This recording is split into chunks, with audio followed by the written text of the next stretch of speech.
Now, ladies and gentlemen, please welcome Sudhir Anand.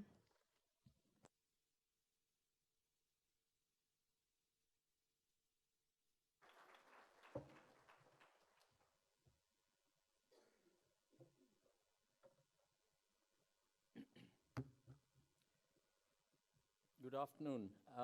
The Rockefeller Foundation's overarching objective, as we heard on numerous occasions this morning, is to promote the well-being of humankind. In my remarks, I would like to spend a few minutes discussing why the Foundation's commitment to health is crucial to fulfilling that objective of promoting people's well-being over the next century, as it has been in the previous century.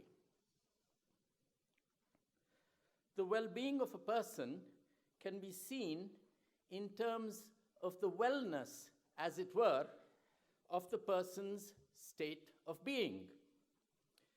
This concept of well-being has been developed and formalized by Amartya Sen through what he calls a person's capability to function. The primitive notion in this approach concerns functionings, which represent the various things that a person manages to do or be in leading a life. The capability of a person reflects the alternative combinations or set of functionings that the person can achieve, and from which she can choose one combination. The approach is based on a view of living as a combination of various doings and beings, with well-being assessed in terms of the capability to achieve valuable functionings.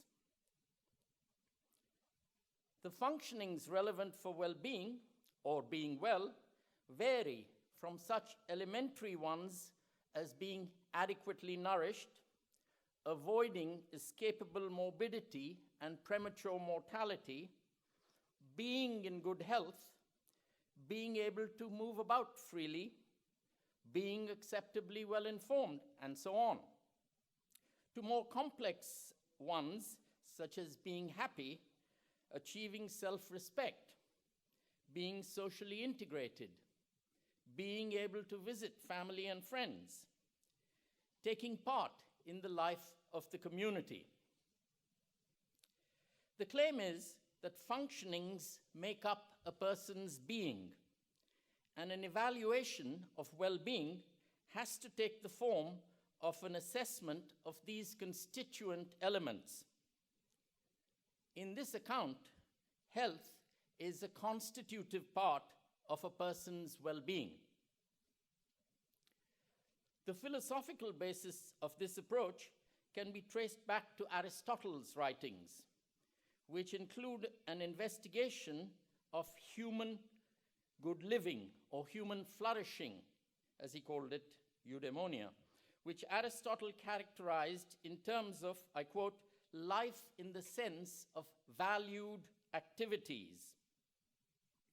The concept of well-being of a person has to be clearly distinguished from a broader concept of agency of the person. A person's agency refers to what the person is able to do and achieve in pursuit of the goals or objectives that she has reason to regard as important. These goals are typically broader than the pursuit of her own well-being and could possibly even run counter to it. A person's agency includes activities that arise from her commitments, her allegiances, undertakings and obligations to others, and, in a broad sense, her conception to do what is good and right. Agency refers to the ability to achieve whatever the person, as a responsible agent, decides that she should do. Actions or doings that the person regards as valuable, even when they do not enhance her own well-being, also presuppose that she has capability to function. Such functionings are necessary for the person's success as a responsible agent. Of course, the agency and well-being aspects of a person are not independent of each other. The dependence arises from at least two obvious facts, namely that a person's agency may affect her well-being, and that being well may help a person's ability to act in pursuit of her agency goals, which can include her own well-being. Being in good health, thus, is likely to be instrumentally important for a person to succeed as an agent. The promotion of well-being may be of more general interest in public policy, such as poverty reduction, than supporting people's agency goals. The well-being aspect may be particularly important in making public provisions for social security and healthcare, or in planning for the fulfillment of basic needs. However, the conception of persons in moral analysis cannot be so reduced as to see them only as vehicles or beneficiaries of well-being, and not attach any intrinsic importance to their agency role and achievements. I have tried to argue here that health is important for two distinct reasons. One, it is directly constitutive of a person's well-being. And two, it enables a person to function as an agent. That is, to pursue the various goals and projects in life that she has reason to value. This view deploys the notion of health as well-functioning, but it is not grounded in notions of economic welfare that are based on utility or some other consequential good, such as enabling the person to increase his or her human capital and hence income. The view is rather an agency-centered view of a person for whom health is intrinsically important for well-being and is a prerequisite to the pursuit of her agency goals.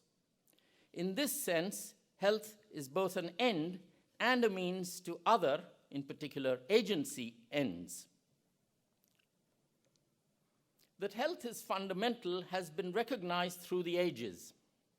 We find this view in ancient Greek poetry and in the Hippocratic texts. Democritus, in his book called On Diet, written in the 5th century BC, states, and I quote, "Without health, nothing is of any use, not money nor anything else," close quotes.